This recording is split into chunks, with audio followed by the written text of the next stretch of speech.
धड़के जिया छछन लहिया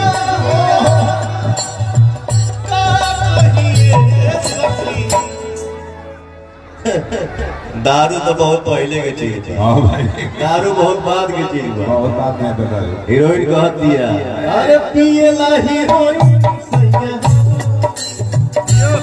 धड़के जिया हमर छछन लहिया का कहिए सखी।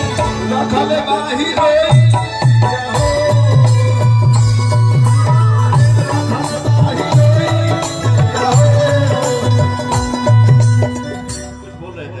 जी हाँ, एक बहुत प्यारा गाना है और पवन जी के साथ हर एक कलाकार का सौभाग्य होता है कि स्क्रीन शेयर करें, क्योंकि कहीं ना कहीं ये लकी स्टार माने जाते हैं। थैंक यू और एक गाना है बोले तो बोलो बोलो नहीं ऐसे मत बोल।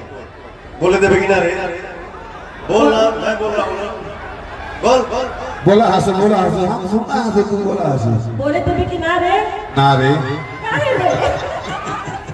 सॉरी एक गाना है आप लोग सुने भी होंगे।